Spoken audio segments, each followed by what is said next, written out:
ATM প্রতারক চক্রের এক চাই আটক পাথারকান্দিতে, তদন্তে পুলিশ, জব্দ একটি বাইক। এটিএম প্রতারক চক্রের এক চাই ধরা পড়ল পাথারকান্দিতে। পরে জানা যায় ধৃতের বাড়ি ত্রিপুরা রাজ্যের উত্তর ত্রিপুরা জেলার কদমতলা থানা এলাকায়। সে এখানকার পুলিশের খাতায় মোস্ট ওয়ান্টেড বলে খ্যাত। তার নাম আম্বর আলী ওরফে পীর, পিতার নাম বলু মিয়া। ঠিকানা উত্তর ত্রিপুরার কদমতলা থানাধীন দক্ষিণ কদমতলা গ্রাম পঞ্চায়েতের 7 নং ওয়ার্ড এলাকায়। সে ত্রিপুরা রাজ্যের বিভিন্ন থানা এলাকায় ঘটে যাওয়া বিভিন্ন চুরি, ডাকাতি ও ছিনতাই কাণ্ডে জড়িত বলে অভিযোগ।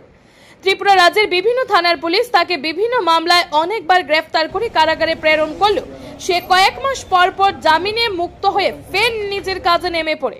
এদিকে সোমবার দুপুরে স্থানীয় এক মহিলা পাথারকান্দি এসবিআই ব্যাংক শাখার এটিএম এ টাকা তুলতে গেলে উল্লেখিত যুবকটি মহিলাকে টাকা তুলে দেওয়ার সহায়তায় এগিয়ে আসে। তখন সহজ সরল প্রকৃতির মহিলাটি কোনো কিছু না ভেবে টাকা তোলার জন্য নিজের এটিএম কার্ডটি প্রতারক যুবকের হাতে তুলে দেন। এতে উক্ত যুবকটি মহিলার এটিএম পাসওয়ার্ডও জেনে নেয়। তখন সে এটিএম কার্ডটি ভুলে পাসওয়ার্ডের মাধ্যমে মেশিনে পুশ করে টাকা উঠছে না বলে কৌশলে নিজের হাতে থাকা অন্য একটি এটিএম কার্ড মহিলার হাতে দিয়ে দেয়। তখন এই মহিলা নিরুপায় হয়ে চলে যান ব্যাংকের শাখা কার্যালয়। তখন বিভাগীয় কর্মীরা বিষয়টি ঘেঁটে দেখেন যে কার্ড বদল করে মহিলার অ্যাকাউন্ট থেকে ইতিমধ্যে 3,500 টাকা তুলে নেওয়া হয়েছে। পরে এই মহিলা মর্মাহত হয়ে ব্যাংক থেকে বেরিয়ে বাড়ি যাবার পথে এটিএম এর পাশে সেই প্রতারক যুবকটিকে দেখে হাল্লা চিৎকার করতে শুরু করেন। তখন প্রতারকটি পাশে থাকা দেওয়াল টপকে পালিয়ে যাবার চেষ্টা করলে স্থানীয়রা তাকে পাকড়াও করে উত্তম মধ্যম দিয়ে পুলিশের হাতে সমঝে দেয়।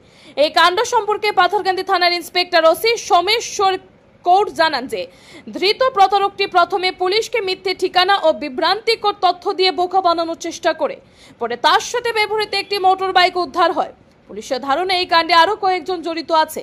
পরে তদন্তের জন্য ধৃতকে সেই সঙ্গে নিয়ে পাথারকান্দি পুলিশ ত্রিপুরার কদমতলা থানায় পৌঁছায়। তবে এই খবর সংগ্রহ পর্যন্ত চাঞ্চল্য করে এই কাণ্ডে অন্য কাউকে ধরপাকড়ের কোনো খবর পাওয়া যায়নি। উল্লেখ্য যে গত কয়েকদিন ধরে পাথারকান্দির বিভিন্ন এটিএম এমন প্রতারক চক্রের খপ্পরে পড়ে অনেকের টাকা খুইয়েছেন। এখন দেখা যাক আসাম পুলিশ কি ভূমিকা পালন করে, কেননা ত্রিপুরা পুলিশ চোরদের লাগামে আনতে ব্যর্থ। Bureau report RA Dharmana. Bike ले इधर चला जा, देखो बाइक ले इधर चला जाओ तो भाई ऐसा बोलता है। ओ बाइक चाबी टरा ले लो, बाइक बता वो बाइक में चला जा लो जगह से बस जैसा बाइक का लो चलो गनी नाकिदा ये हमारे पास है कि मोन बड़े काटो दो काटो